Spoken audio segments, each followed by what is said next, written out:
Hello and welcome. Today I'm going to demonstrate our scan solution on our VP92 Plus. This can also be used on the 72 as long as you're using SD or USB. With the 92 Plus you can do the same process with SFTP or LAN so you can update your content remotely. Now in the past we've had the ability to create simple barcodes 001, 002, 003 and you could apply them to a product and then when it scanned the video it would play. The new feature we have is the ability to actually scan the barcodes on any product. And it's not a difficult logging in, scripting, anything like that. We're really just changing the names of the files. So I'm going to demonstrate this using just an SD, USB, same thing.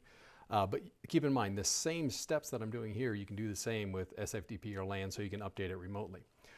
So basically, all I'm going to do is I have my blank card here. And I've changed a few of these just to save some time. So here is my looping intro. This is the video that's just going to loop endlessly. And all I want to do is change that to 000. That's the same process for all of our interactive devices. It's looking for that file name. Now, the other two, like I said, I already did. But here is this product here. And all I'm going to do is I'm just typing in this whole number. But just make sure that you're using the entire barcode, including these small numbers on the side. So I'm really just changing the name here. So 0712496290224. Okay, easy enough. So like I said, I did the other ones just to save some time already. And then all I'm going to do is I'm just going to drag these files over to my SD card. Now while those are copying, I'm going to just show you the settings that we're going to change. And right now I'm just going to show you the single monitor where it's a split screen. So if you have one monitor or two, it doesn't matter. And then all we're going to do is we're going to go over here. We're going to go to interactive instant. And that basically means that when a video is triggered, if another video is triggered, it's going to interrupt it. The delayed option would just mean that if one video is triggered, it has to play all the way through before it'll go back to the looping menu and it'll accept any more commands. The only thing unique about this one is we're going to select this barcode feature, and that basically enables it to read the UPC barcodes. So I'm just going to go down here, we'll hit save, and I'm going to eject my SD card here. All right, easy enough. So now I put that in there, and it's basically just going to read the card, and like I said, it's going to play that first video, which is the 000.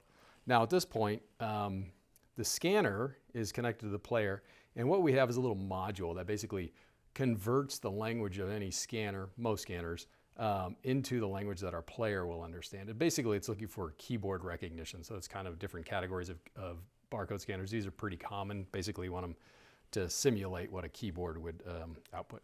So easy enough, you scan it, it's going to play the video.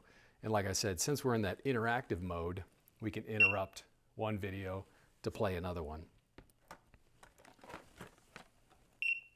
And then once the video is over, it's going to go back to that looping of video. So very simple, very straightforward. Like I said, there's not a programming or scripting. You're just changing the names of the files. One other thing I want to show you while we're here is I'm going to show you how to do a split screen. And I'm going to do the same thing with the SD, but it's the same as SFTP or LAN, so it's going to be the same thing. So all I'm doing is I'm going to create two folders. One is an A folder, just as simple as creating a new folder and calling it A, and then a B folder. And these are really just reflecting the HDMI A and B inputs. So in the A folder, I want to put in a file that's a logo file, which is basically just a photo that's just going to stay stagnant.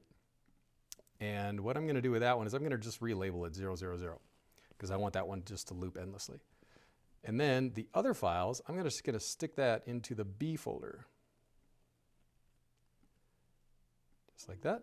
So now I just have A with 000, B has a 000 video, and then the three folders. And that's it. I'm just going to eject that now.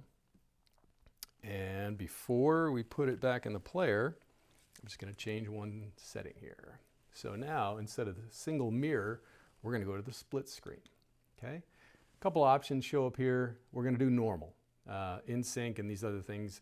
Basically, this is if you want to have two videos playing in sync, they have to be named the same, they have to be the same length, that kind of thing. This is auto crop. That's where you're going to take a long video and it'll cut it for you. So we're just going to skip all that for now. We're going to leave all this the same. Go down to save. And then we put it in, and we're going to have basically the logo. That was the JPEG. That's just going to stay here forever. And then we have that same looping video that we talked about a second ago. And then now we're just going to have this one video playing here. So this is just a couple demonstrations. And then, like I said, with the SFTP, you can use your own SFTP server. If you have a website, you probably have access to one. You can use somebody else's service, or we also have a service available. And it's really just as simple as logging in, and then you have a pathway. So if you have, say, 3 different states where you have your players in, you can have a California, Utah, Arizona, and all you're doing is just setting a different pathway. So for all the items in the folder that's in California, however many players are set that way, they're going to get all the same content. So it's a really easy way to update multiple players. If you want to have them all in one, you can update 1,000 of them, at once, or you can just do in little sections or one at a time. A very simple, straightforward way to use this solution. Scan is one of the newest ones we've just created, and it's got a lot of success in retail, obviously, but you can also do it for trade shows. You can also do it for museums. I've seen that, different idols and so on. Pick it up, put it over the scanner. There's just a lot of varieties that you can, a lot of industries that you could put this into. Thanks for watching.